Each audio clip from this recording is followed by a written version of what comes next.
Come on, get a move on with it. Yes? Lloyd's wife. Well? She said she can't cover for you. I tell Joey to sell him out. Yes, sir.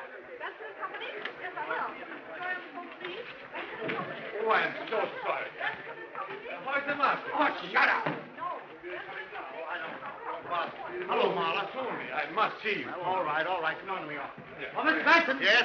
We're all cleaned up now, except for that one big account. Oh, you mean Gray? Yes, What does he say to us now? $380,000. You tried to notify him? All day yesterday and today. Well, try. Oh, never mind. Sell him out. Well, you heard me. Close him out. Miss Lester, get those Marla packages out of the safe and bring them to my office. Yes, sir.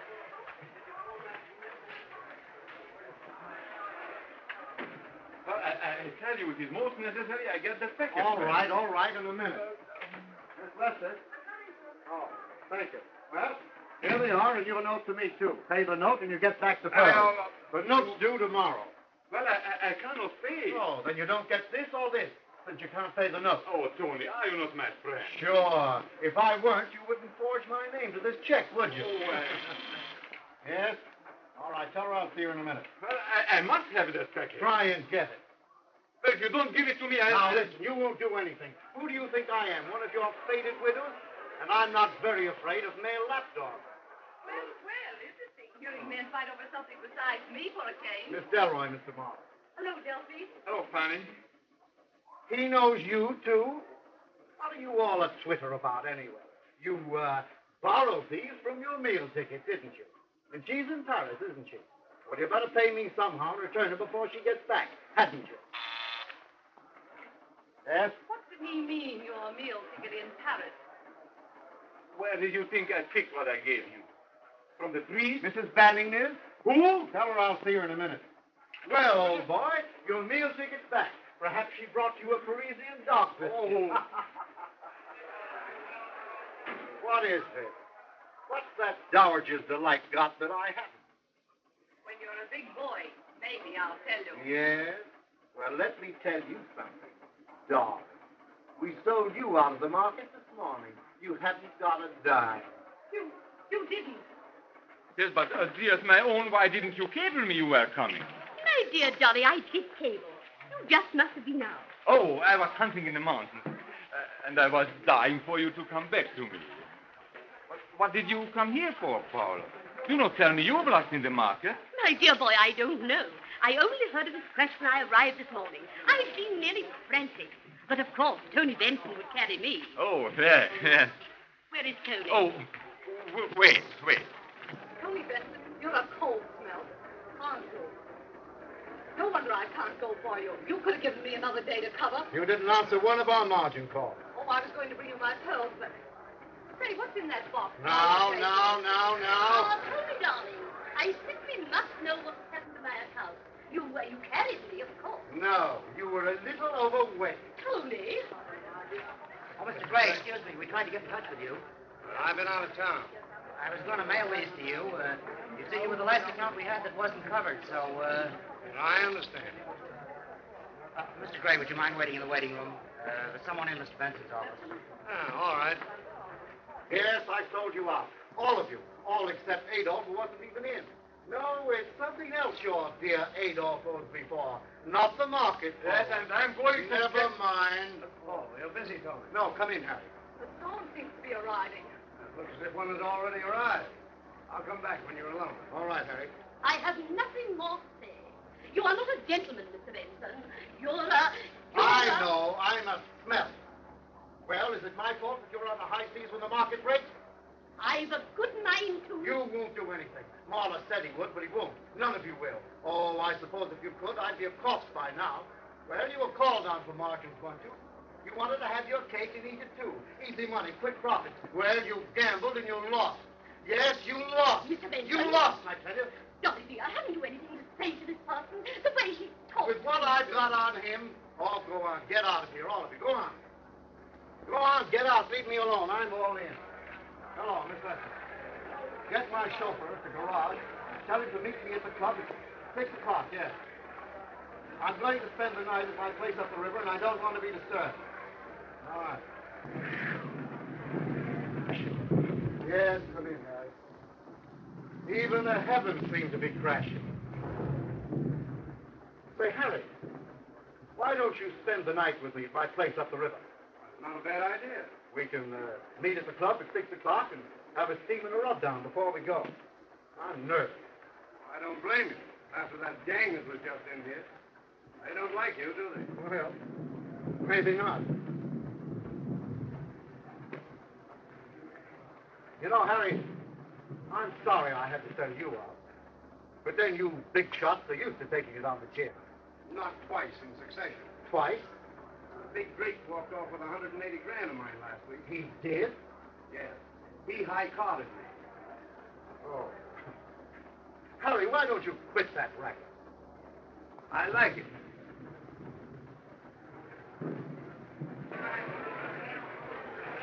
Harry, you're not sore at me, are you?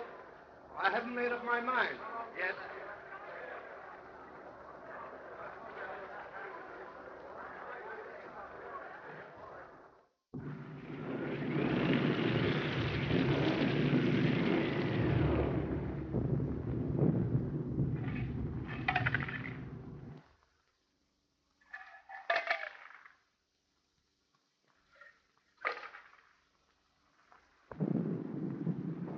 $3,000 you're in me. Yeah, 3 grand. I've got the jump. No wonder. After what you did to me today. Oh, well. Those crybabies at the office got on my nerves. But I put a couple of twos and twos together, watching Delroy and Mark. Oh, let's go to bed, eh? Oh, I left my bag at your club. I'll phone for it. You'll have to rough it, though. I let the servants go for the winter.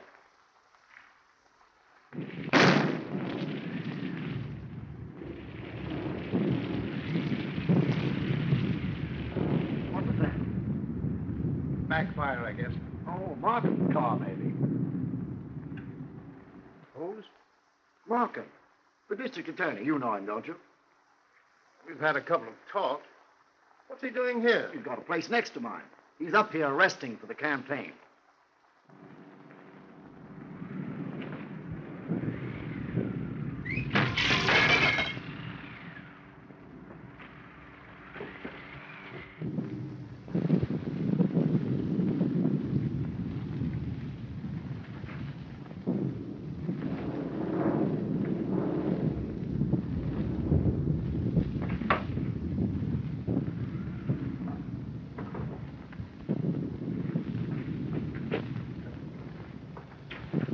Hello, Fanny. Adding a little burglary to your other accomplishments, eh? I want that jewel case Mahler gave you. Oh, so he borrowed him from you and not Paula Banning, eh? Well, what do you think of that fella? Hurry, Benson. I was going to give those pearls to you, cover my accounts, and I couldn't find them. Hurry what?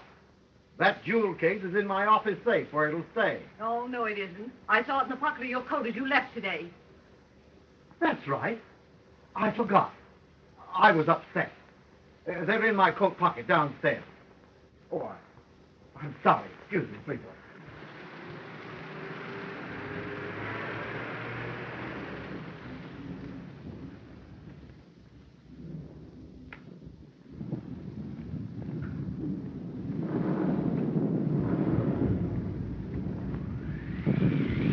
Don't move.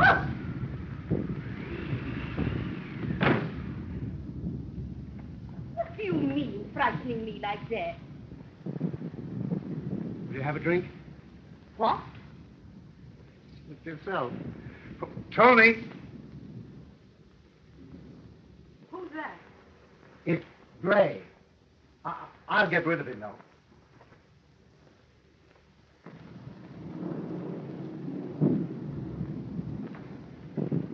Friend of yours. Huh? Tony, I want Oh, to... excuse me, please. My coat. You were leaving, perhaps? What? Oh, not at all. What was the noise out back? Window blew shut. Must have been open. Tony, I must plead for my poor darling. He had no idea he was doing anything wrong when he signed that check. You were such friends. I shouldn't have left him. Then you better pay his note to me. My dear Tony, I haven't 10,000. I'm tell you I've lost everything, and the banks won't advance me another cent. What are you doing here? Not, my dear Anthony, that it's difficult to guess. Oh, Mrs. Pot. What? Yes, calling the kettle black. You girls ought to get together on Marla. Paula, who do you suppose he was running around with while you were in... Paula, I think you better go upstairs. Woman preposterous. You for me. What's your name? Harry, for you. What's yours? Fanny, to you. Tony. Let's have a party, huh?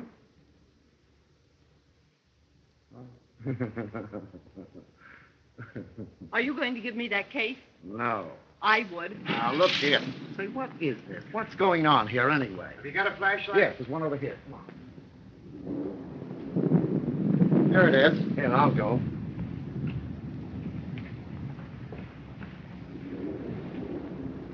I want that jewel case Muller gave you, and I'll get it. For what? Nothing. Oh, well, we'll see about that. Do you think you can hang on to Marla with Paula Banning back? And if she finds out he's been running around with you, where will you be? She'll stop his allowance. You know, he hasn't told her about your pearls. I'll take care of that. Yeah? Well, you'll take care of his note somehow if you want this. Say, why all this frenzy about a few pearls? There are plenty more where these came from, aren't there? What about this, anyway? I have to sell them. You sold me out, didn't you? Oh, well, let's have a look.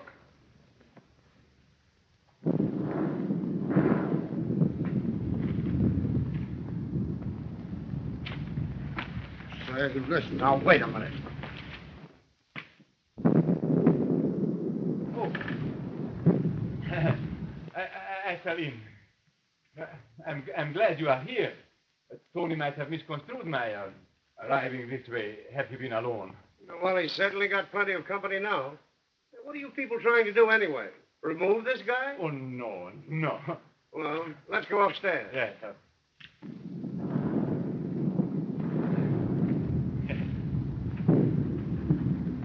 I'll tell you why I won't in 4 words. I don't like you. As if you liked all your playmates. I've had to put up with a lot of you big businessmen to get somewhere.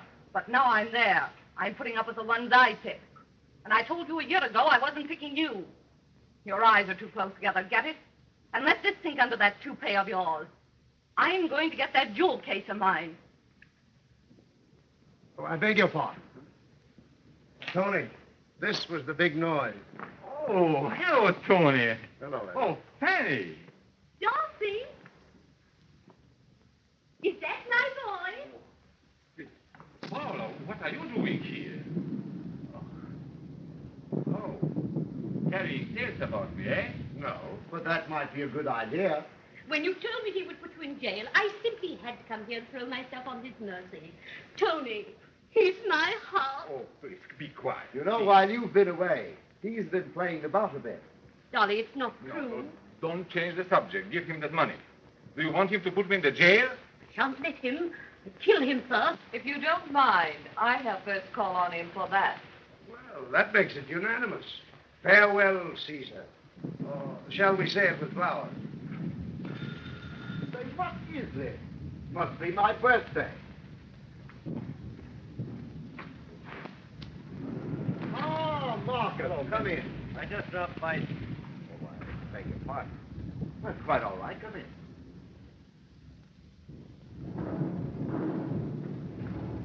Ah, thunder and lightning. Enter the villain. How are you, Mr. District Attorney? Hello, Gray. Miss Delroy, Mr. Marcus. And Mr. Marla. Excuse me. You'll have to put me up for the night. I punctured a tire. Plenty of room. Thanks. Gray, you must be behaving yourself. The newspapers haven't accused you of anything for months. I can't imagine what you're talking about. No. Say, Benson, I want to talk to you about the market upset. I suppose there'll be some trouble, and I think you can give me the advice I need. Let me take your coat, won't you? No, thank you. I have a friend waiting up. By the way, Gray, he'd like to meet you. You mind if I bring him in? Not at all. Thanks.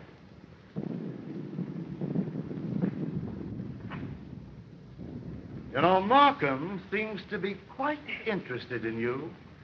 Well, if he is, it won't do him any good. Paula is so upset. You don't mind if she lies down for a moment. I shall prepare her something. Sure. We've all been too excited anyway. There you are, Gray.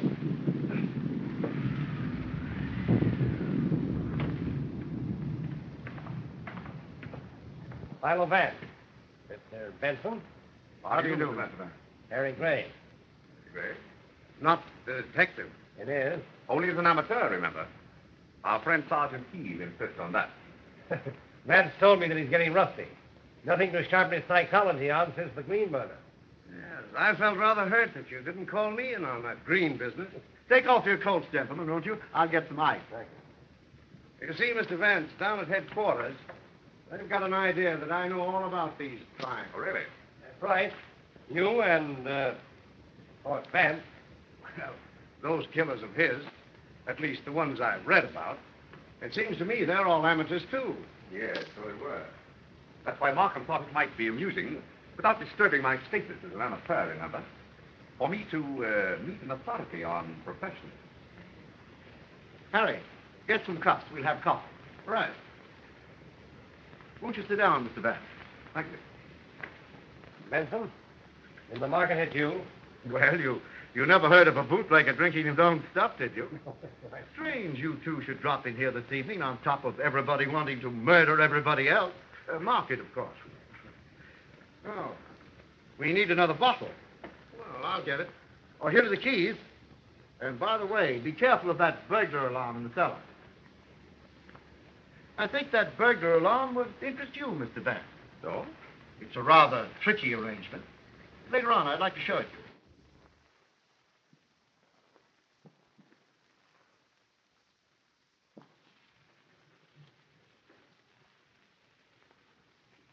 It's not in his room. It must be still in his pocket. I'll get it. I'll make him give it to me. Be quiet. Coffee will be ready soon. Darling, why can't you get money? Does my affection for you mean so little? Oh, thee. Well, to tell you the truth, darling, all that glitters is not gold. My boy. Oh, my boy. But he'll put me in the jail. Never. I tell you, yes, he hates me. Because of the Delaware woman. Well, all I did was look at her. Can I help if she loves me? But I am true only to you, my star. Only to you. But this Benson, who calls himself our friend, he's jealous of me. So, you will lose me for the jail. I'll hate him. We'll both hate him. Oh, my boy. Oh, my boy. Well, the most important thing is not to get that envelope, the check, the note. Oh, you jelly. That's how they kill in books, Mr. Vance. But the way it's really done is quite different. I see. Then your thought is that if I had matched wits with a professional, I might not have been so lucky. Is that it? That's it. No, thanks. Oh, I'll get you some coffee in a minute, Mr. Markham. Oh, I've had this bottle in my cellar for years, Markham. Before Prohibition. Naturally. Oh, if you'll excuse me, I'll see what the ladies are doing. It's very interesting to get your point of view, Mr. Vance. Just how would you stack your cards against the profession? Well, it's my theory, Mr. Gray, that the only infallible method of determining human guilt is by analyzing the psychological factors of the crime and then applying them to the individual. The point is, in these cases of yours, Vance, the gun, that's newspaper slang for killer, Markham. Right. What I mean to say is, these killers you've nabbed always used a lot of trick stuff, a lot of props. The professionals don't. From what I hear. They bang 'em neat and leave 'em where they lay. Exactly. That's one of the reasons they're so seldom caught. In other jurisdictions, I mean. You mean to tell me that you'd ignore all tangible evidence of the crime? Not ignore it, no, but neither would I accept it for gospel on its face value. Well, I'll make that coffee.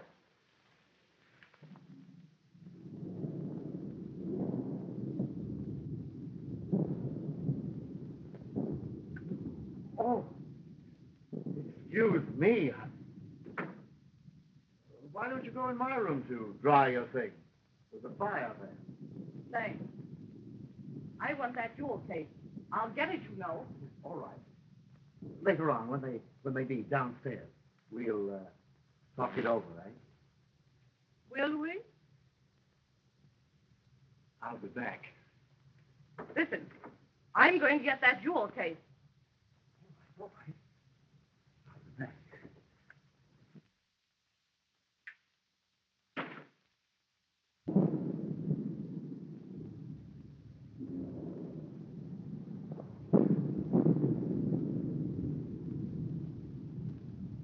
The juries have to depend on circumstantial evidence, Markham. They can't understand any other kind.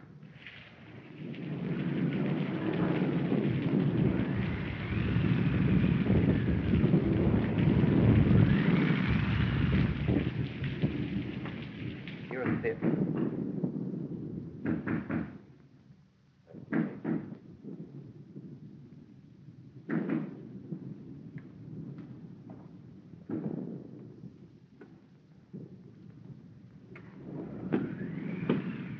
Well, Is Mr. Gray here? he's in the kitchen. This is his bag. Will you see that he gets it, please? Certainly.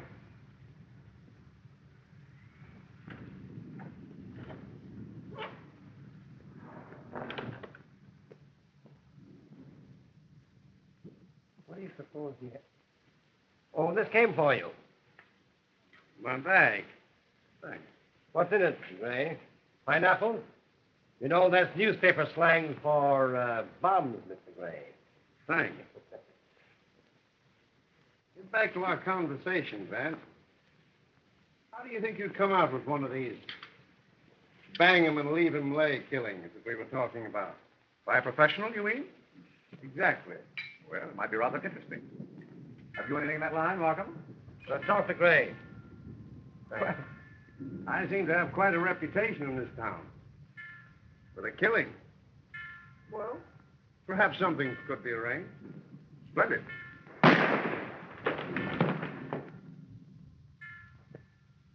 Benson.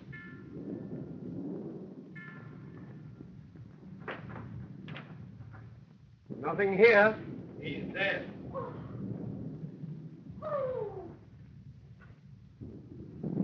Give me the medical examiner's office, please. Somebody must have overheard that conversation of ours. Yes, exactly what was occurring to me. I want to speak to Dr. DeRemus personally. Well, there you are, Mr. Vance. Do your stuff.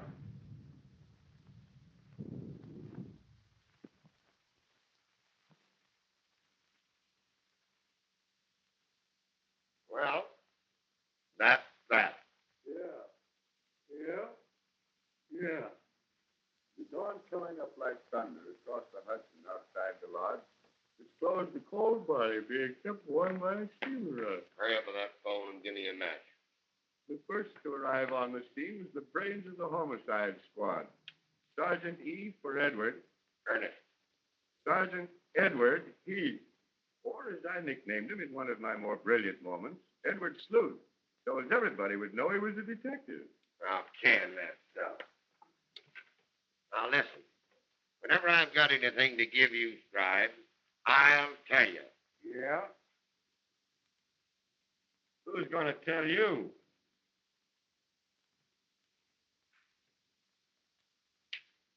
Anybody could have got up and down those back stairs without being seen. Fires well. Up going over the bedroom. I tended to that. You get outside and look around the grounds. All right. Say, what's ailing you? I got sold out in the stock market. No. Yeah, I lost $90. Wiped out. By the way, Mr. Markham phoned. Mr. Vance would be here right away. Oh, yeah? Well, I'll try and arrange it so that I'll be just gone when time he gets here. Oh, well. How do you spell clue? What difference it make? There ain't any. Oh, I wouldn't say that, sir. Oh. Good morning, Sergeant. Why, hello, Mr. Vance. No go, Sam. I'm afraid the blue in that is going to clash. Take that phone in the hall, Wells. Blue, Sergeant, is a very tricky color. You know, in spite of its commonness, it's quite difficult. But that's anomalous, of course. Oh, so it is. Mr. Vance, you know, pardon my obscurity, but sometimes I don't quite follow you. Really, Sergeant? No, now, a while ago there, I said there wasn't any clues. And you said that you wouldn't say that. Well, I wouldn't. Really. That was the Times, Colin. They want to know if you... You tell the Times that when they get my name right, they might get a story. You see, Sergeant, I decided to spend the night here in meditation. So I phoned Sam to bring out my things, and I meditated. Any luck? I've been studying that little derringer that was found at the top of the stairs there last night. It's rather unique. Yes, ain't it? And, of course, the lady's handbag, which you no doubt found in Benson's room there. Yes, I got that right here. Cherchez la femme, eh, Sergeant? We. I was told to come by telephone. I was to ask for Mr. Vance. Say, did you get that? Well, you go inside. Say, is Philo Vance on this one? I don't know. Is he inside? I wish I knew. Hey, come on. Well, I've been here since 6 a.m. If Vance is here, he's a Santa Claus. He must have come down the chimney. Well, one of those two dames owns this bag. Well? Mr. Vance? Oh, yes, come in. You know, Sergeant, when Albert here popped in last night, Markham thought that he was Gray's man. Gray is? Oh, no, sir. As I explained to Mr. Vance when he called me up this morning, Mr. Benson was my employer. He telephoned me last night to bring Mr. Gray's bag from the club. What's your name? Albert Brecker. The medical examiner's here. Show him up. And you stick around. Thank you, sir. Well, another dizzy dame to do some jury vamping, I suppose. I rather doubt, Sergeant, whether any woman was in this room with Benson immediately prior to the murder. That's what I wanted Albert for, to verify. Good morning, Sergeant. Right out. Bless my soul, Mr. Vance. Why, I haven't seen you since we laid the Green family to rest. Right. There was a lovely murder case for you, Sergeant. Bless my soul, yes. I was there. Well, hop at the body, Doc. Certainly. Have one of your men give me a hand, please. Surely. Oh, I'm sorry I wasn't here last night. Wedding anniversary. My wife and I always celebrate. Went to a hockey match. How's the election coming? Fair. Good. Mr. Benson kept his toupees beautifully, didn't he? He was a bit touchy about himself, if I do say. Vain, you mean? Yes, sir. Well, what guy with a list of phone numbers he had wouldn't be? Elementary, my dear Albert. Elementary. Sergeant, you've been reading Sherlock Holmes. Quite right, my dear Watson. Quite right. Oh, well. Take care of these, will you? This was Mr. Benson's favorite toupee, sir.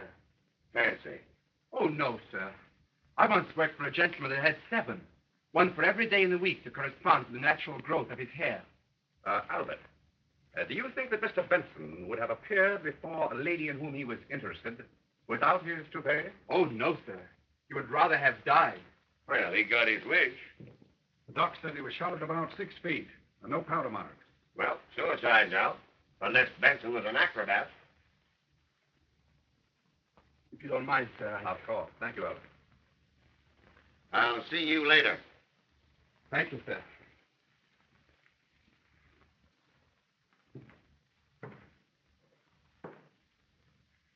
You know, Mr. Vance, this is the kind of a murder that the public likes. Have you any suggestions?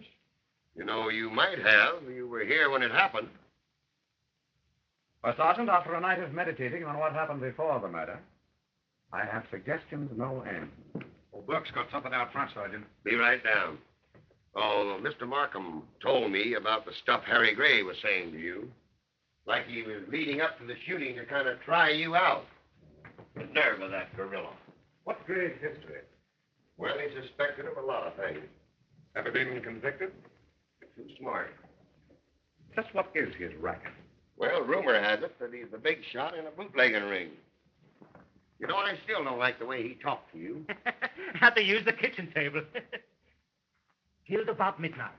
Direct fire into the heart. A weakling shot and never knew what hit him. Bless my soul, no. Well, he must have seen the guy. Come and have a look at the bullet. Most interesting. I'll be right with you.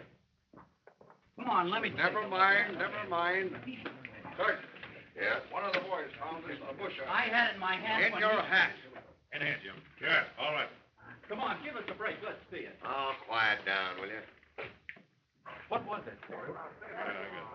Handbag? Right here. Gun? Got that, too. Give me that piece of paper I found in the wood box. Get that phone. Look at this, Mr. Vance. Yeah, I'll tell him. It's an empty jewel case that we found in a bush outside. Been thrown out the window. Last night, maybe. And here's the paper it was wrapped in that I found in the wood box right there. It's marked Mahler.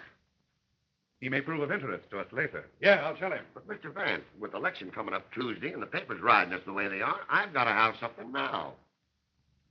Well, what about that small puddle of blood on the second step from the top there? Hasn't that any particular significance to you? Oh, Sergeant, they picked up Delroy down at the Grand Central, trying to beat it out of town. Delroy. Yes? I'll be right down. Mr. Vance, your car is here. Thank you. Together, Will.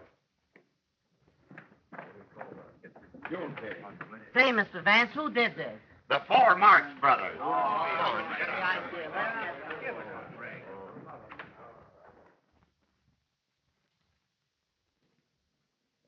Oh, hello, Vance. Good morning, Mr. Gray. Anything new? Well, you called my hand last night. Still stuck. Afraid I took up that challenge of yours to solve a murder by a professional too soon. This was no professional job. Oh, Albert, that door. Thank you. Everybody there, including me, threatened to kill Benson. They were all sore at that financial genius. What's the matter? Albert, get that door.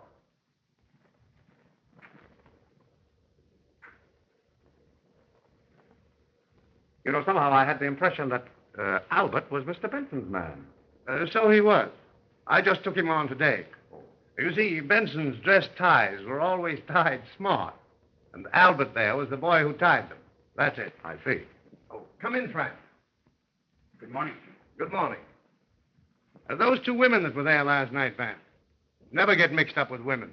They're dynamite. No brains. Just say so. Yes.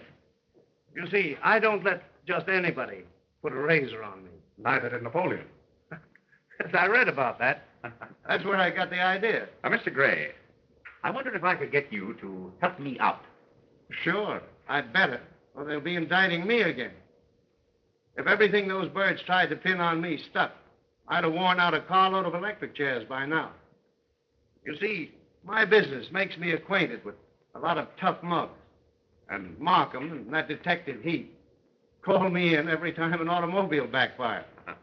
But I don't mind. That's their job. Yes, so it is. Well, Mr. Gray, something the police overlooked at the Benson Lodge seems to point to one of the guests there last night. And I thought perhaps you might know someone who would look into his room, his hotel room for me, professionally. Well, after Mahler, eh? Well, I know a stool pigeon that you might use as a bellhop. Of course, he'd have to have a package or something that he was delivering in case someone walked in on him. Very good. You wasn't looking for me, were you, Albert? Come on in here. See here, Gray. Oh, you're here. Oh, yes, Sergeant, I'm here. Well, I wasn't but a minute behind you on this one. I'm taking you downtown. Get in there and get ready. Sir, please, Get your hat. What's the idea? You too, Gray. Mr. Markham's got some questions he wants to ask both you boys. All right. Just as soon as I'm through here. Didn't I tell you they tried to pin this on me? Oh, you never killed Benson. Not personally, you didn't. But when I learned that Albert here was working for Benson yesterday and for Gray today, well, I don't have to explain that to you, Mr. Vance. Hurry up, Albert. So, Albert the murderer and Gray the accessory, huh? Certainly the rest of our little group won't object to that, will they, Mr. Gray? Hardly. I'm on my way to Knott, Sergeant. Exhibition of Japanese print. I'll see you later, no doubt, if you'll excuse me. Hello. Hurry up and get him more stuff. All right. The bag's mine. I was in his room then. After climbing in the back window. Why? How did you find out? Well, Harry Gray was present, you know. But Gray's out of it. He was in the kitchen making coffee. I see. Harry Gray can't tangle me in this. Why did you try to leave town? Find out if you can. Don't be so picturesque. I'm not a jury. Oh, you're a fool if you think I... Why did you go to that house? To talk to Benson about my account. He sold me out. We quarreled. Then you needed money. No. Did you, ever see that before? No. Benson was interested in you. Suppose we say that he attacked you. Well? If you'll excuse me, your reputation is well known. The Bortheim suicide 2 years ago. The case of... Never mind that. I've liked men in my time. They've liked me. What of it? I didn't like Tony Benson, but I didn't kill him. If my thoughts could have killed the swine, he'd have been dead long ago. The rest of them are in the reception room there. Wait, please. Sergeant? Yes, Chief? Get Marla and Mrs. Manning in. Yes, and you want that ballad of Gray's, too, when I'm through with him. You know, Chief, there's something funny about... Never mind that now, Sergeant. Delroy seemed upset. I don't wonder. You barked at her. You shouldn't bark at the ladies, old man. Oh, I'm busy. This is not the only case in New York, and you're not helping me any. You're more flippant than usual today. Well, this was a particularly flippant murder, Markham. And if you go on trusting clues like those, you will be busier still. Have you a clue? I have instructed my lawyer. Sit down. I can't conceive who would want good old Tony out of the way. Well, we were just planning our fall hunting trip for this month. Oh, you hunt, Mr. Marla? Be quiet, Dolly. You keep out of it. You will have both of What's us... that? Oh, I love to hunt. I love to hunt. I was with the Sir Edward Davis. Never mind all that. This envelope with your name on it was found in Benson's desk. It contains 3 very interesting documents. Then it was useless. He didn't have it with him. What was useless? Please, Paul. The first is a canceled check of Benson's made out to Adolph Mahler for $10,000. Oh, The second is a confession signed by you admitting this check to be a forgery. And the third is a note for $10,000 made out to Anthony Benson, signed by Adolph Mahler. yes. Oh, I should have mentioned those things before. You know, my financial arrangements were not all one could desire. I shouldn't have left you. Unfortunately, to protect Madame Stubbs, Mr. Benson requires $10,000.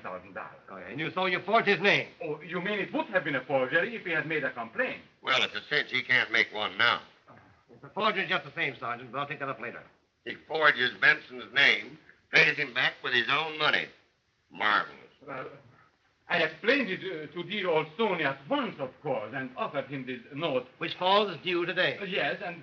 You mean to tell me that Benson accepted your note without security? Oh, well, naturally. Yeah, well, what was wrapped in this piece of paper, which was found in the wood box with your name on it? And, Tony gave me a party for my birthday and presented me with a gold pencil. I have it somewhere. You didn't tell me it was your Oh, birthday. please, Paula, be quiet. You will get me in the electric chair. But, darling, You will come with me. This is the security that you gave Benson for that note? Oh, so Miss Darrow told you. Who? Those first are Miss Darrow's, and she threatened to kill Benson herself. Elroy? Yes, she's a snake, that woman. I'm through. I'm finished with her. Now you are the wolf to me again, darling. You think I would accompany you through your sordid affair? Oh, please. Miss Darrow loaned me her purse. What a lovely liar. He bought them for me one day and stole them the next. So, Adolf, that's what became of the money I sent you to cover my margins. No wonder you forged that check.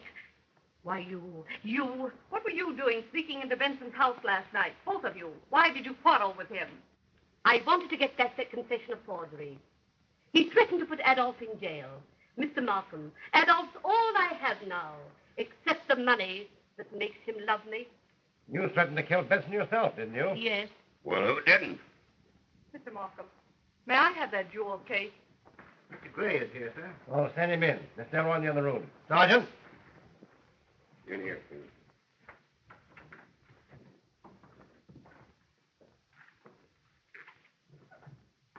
You through with my valet yet? We are not. In a minute, Gray. Well, Mr. Detective, the newspaper boys are certainly having a lot of fun with you. Being on the scene of the crime last night. They don't seem to take your presence at the scene of the murder quite so humorously. No one ever laughs at me. They used to when I was a kid. But I taught them not to. But you, Philo Vance, the famous amateur detective, to be in on the draw and then raised out. How do you stand it? Perhaps I haven't completed my draw. I'll see you later, Gray. Why not? I'm used to that, Markham. Vance, Delroy is bluffing. Did you notice that she didn't even ask if her pearls were still there? No, because she knew they weren't. Because she got them. No? She tried to leave town, didn't she? Where was she going, do you know? Yes, Boston. Oh, Vance, I'm tired. I'm tired of all these human passions and lies and... You don't suppose they'll beat us in the election Tuesday, do you? Solving this case won't lose you any votes. Well, I have solved it.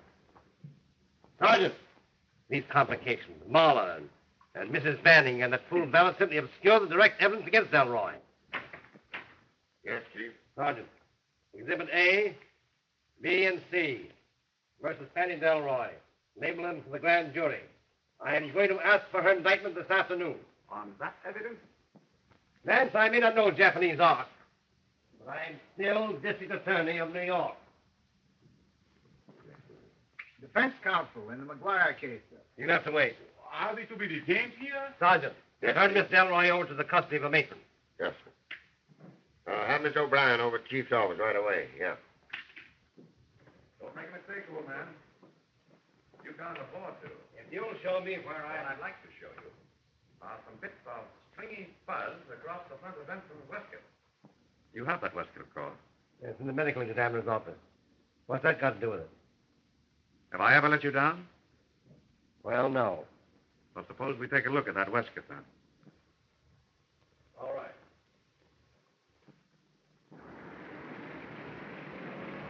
County Courthouse. Yes, sir.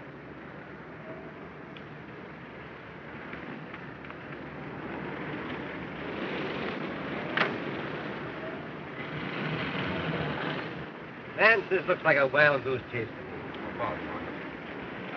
Suppose you turn east at the next corner.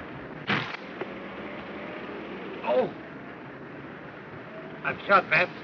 Stop the car. No, my apartment, quick! That shot was not for me, Markham. Had a silencer on that gun.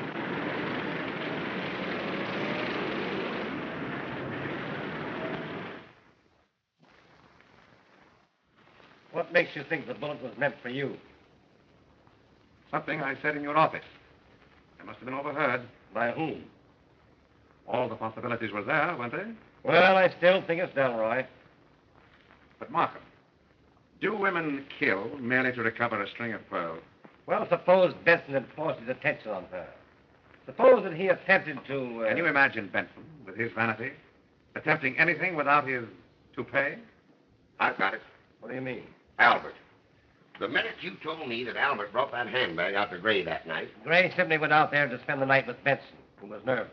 well, he picked a swell chaperone. Yeah, Gray forgot and left his bag in Benson's room at the club. Benson phoned and Albert brought it out, that's all. And where did Albert go after that? He claimed that he took the train back to town. That's no alibi. Why, he only started working for Benson 6 weeks ago. And when I photographed him, he nearly threw a fit. You know, Markham, because Albert refuses to tell the police the history of his life, Sergeant insists that he's a gunman in disguise. Well, he's a foreigner. Well, my case against Delroy. So, Sergeant, you tell Smithers to prepare the indictment. Yes, sir. Now, just a moment. I'm not going to let you make fools of yourself. Markham, until tomorrow night, let me handle this in my own way. Now, if you don't, on the day after tomorrow, the morning papers and I, not you, will have solved the murder of Anthony Benson. And that's election day. You stopped me last night from proceeding what I saw fit. And I got a bullet in my arm. Delroy had the real motive. Oh, motive. Drop a nickel in a slot and get a motive. Everybody has some motive for murdering somebody. Now, be careful somebody doesn't murder you. No, nobody's going to get him, Chief. I'll watch over you, Mr. Vance. Thank you, Sergeant. Oh, tell me, did that firearms expert of yours say when he would know about those bullets? Sometime today. I'll see him.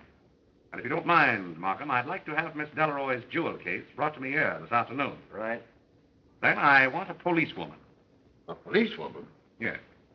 Say, I can handle anything in this case. Well, very good, Sergeant. This is a little job of chambermaiding in a hotel. Oh.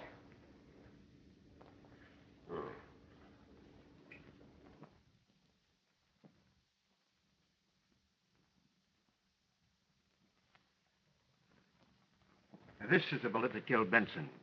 The rifling marks on it correspond exactly with the rifling on the inside of the barrel of that gun you picked up after the murder.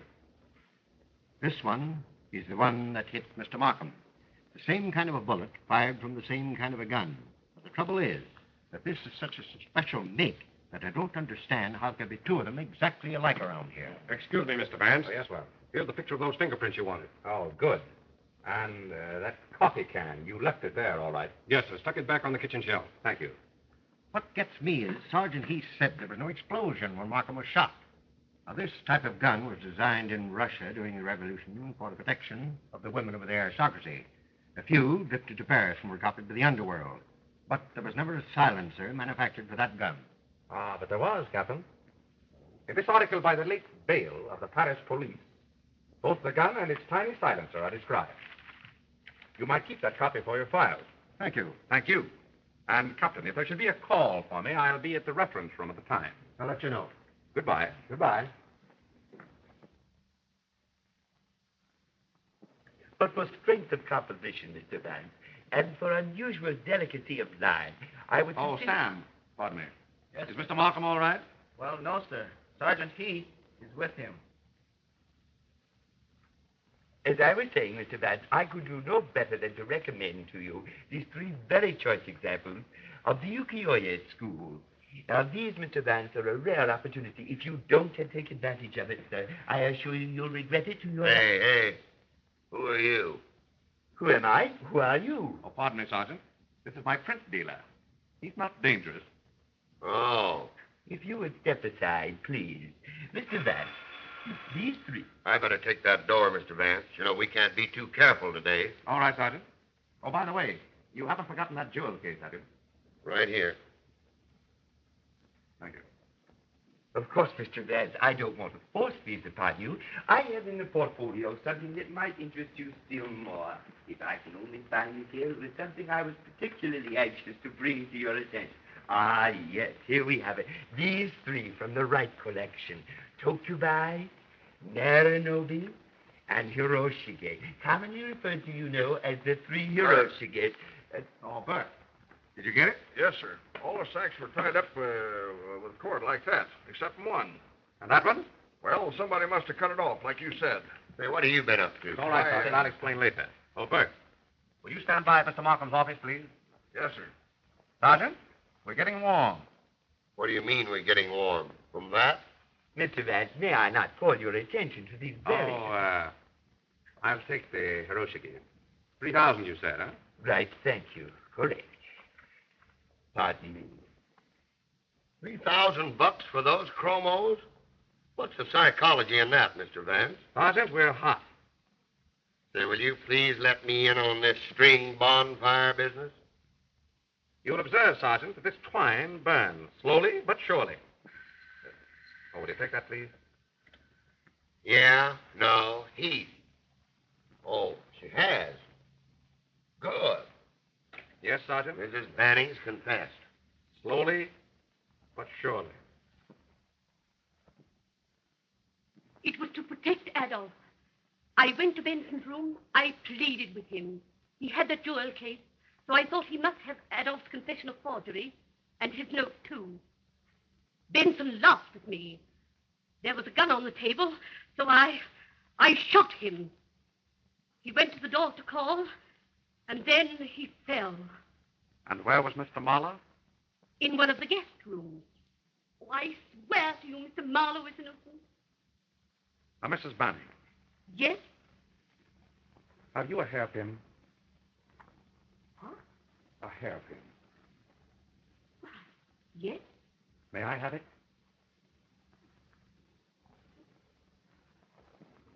Thank you. Sergeant Heath's on the wire, Mr. Vance. Is there anyone in the reception room? No, sir. I'll take it there.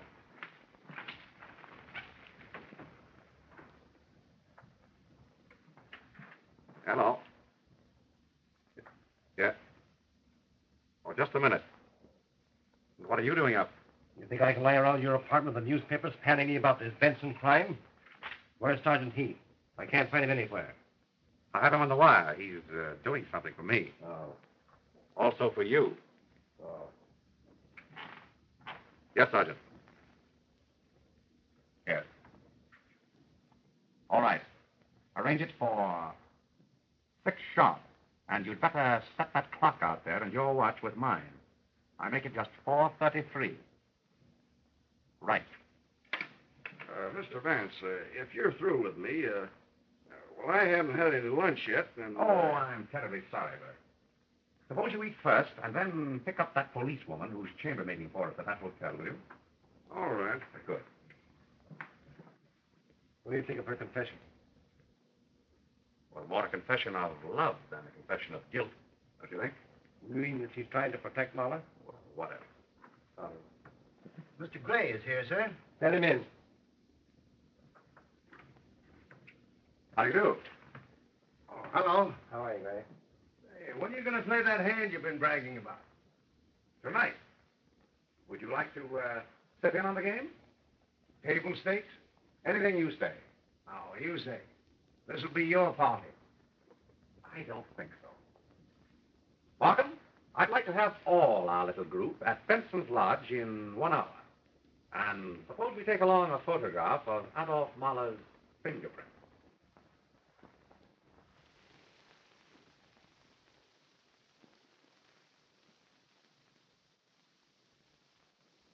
I understand, Vance. I know what you mean, yes.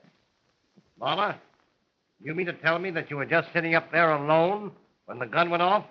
How do you know it was a gun? Oh, this is going to be an interesting hand. Well, What I said was that I was not with Mrs. Benning. I don't want to know where you were not. I want to know where you were. I am a gentleman. Oh, Mr. Delroy? Yes? He was with me.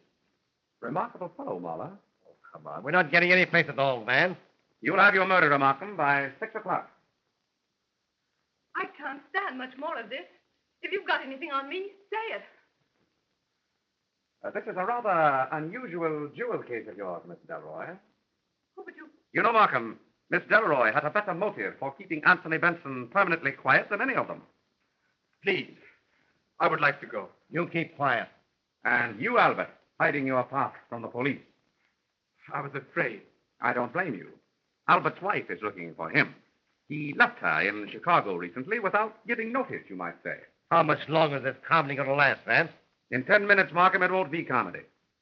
For one of you, it isn't now, is it? But why give me a ringside seat to this seance? If any of you comics have got an idea that I had anybody bump Benson off... You certainly had motive enough, didn't you? What motive? Simply matter-of-fact revenge for having sold you out on the market. You, the illustrious Harry Gray, the big shot. Vanity and arrogance, Markham, usually motivate the behavior of the intelligent gunman. Gunman? Look here. But you were with us here when the shot was fired and the body fell. And just before that... I was in the kitchen making coffee. That's right, I remember. I remember that it was very overboiled coffee. It must have been on the fire a long time, wasn't it? Ray couldn't have made the coffee that night. I made it for Paula. I wouldn't call me a liar if I were you. Hey, Adolf Mahler made the coffee. And if Marla did make it, Markham, Mr. Gray was out of this room some 5 minutes. Doing what? You're dealing. Don't ask me. I'm not. I'm telling you. Mr. Gray didn't make the coffee that night, you know. Who says I didn't? This photograph of the only fingerprints on that freshly unwrapped can of coffee. And this one of your print, Marla, prove even to a jury, Markham, that only he touched that coffee can. Oh, stop this. When they took the prints of my fingers this afternoon, I knew you had suspected me. If you are going to accuse me, do it. Oh, this is getting tricky. Oh, two-handed poker isn't so very tricky, do you think? Mr. Gray, just what were you doing while Markham and I sat here that night, and Albert came in so mysteriously with your handbag? You tell me. Charm. You crept up those back stairs, tapped on Benson's door. He was changing his collar. You remember, Markham, how it bothered him? Walked in and shot him dead. With one of those imported derringers and silencers of yours. Silencer? That's a hot one. You heard the shot while I stood here with you. The shot that killed Benson was silent. No one heard it. Just as no one heard the shot which you fired at me, Gray, and which wounded Mr. Markham. Here at the lodge, however, you arranged for a second shot to explode as Benson's body came tumbling down those stairs. And I suppose the body waited up there for the second shot. Exactly. You arranged that, too. Just as I have.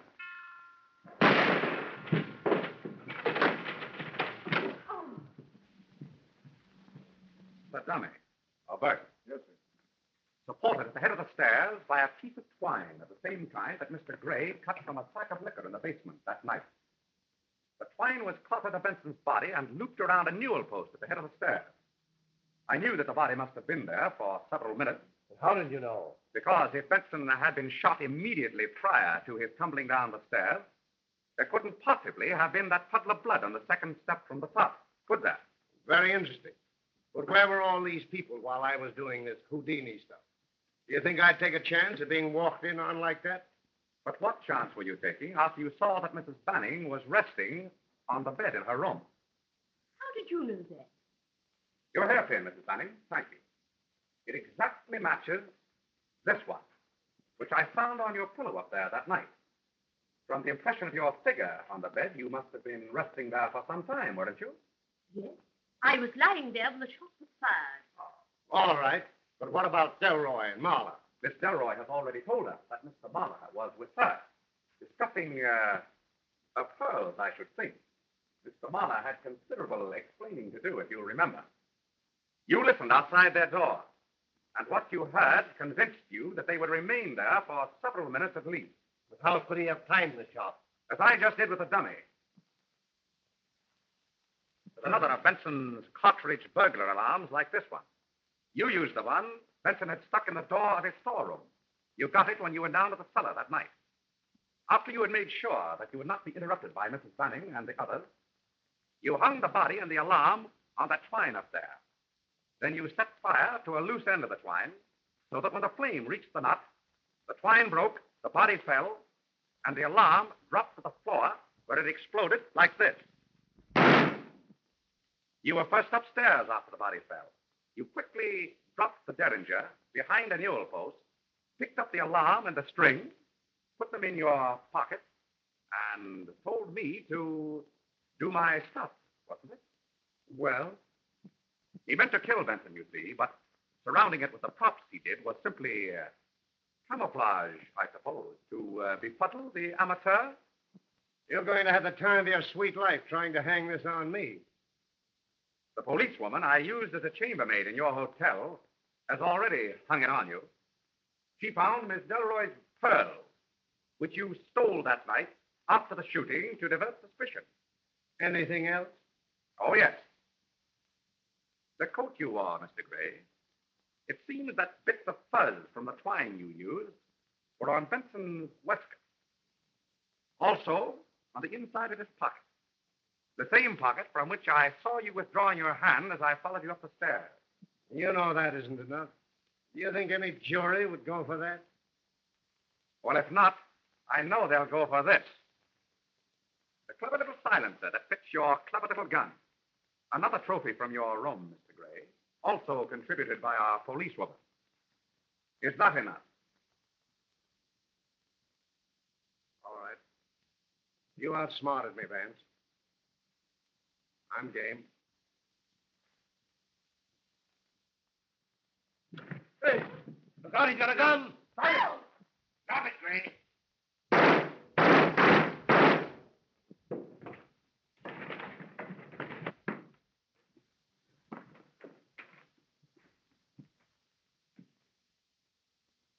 Well, Mr. Vance, I told you I'd watch over you. Thank you, Sergeant. That baby put 3 slugs mighty close to me.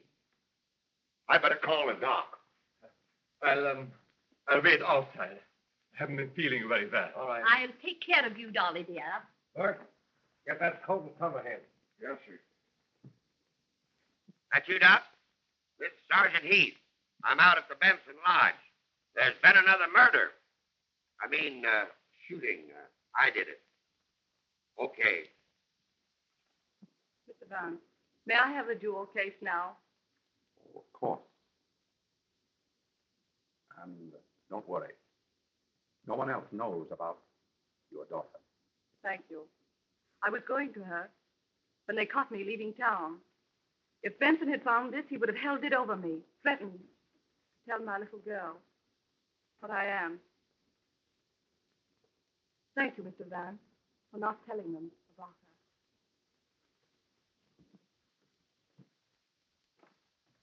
So it was Harry Gray, Mr. Vance.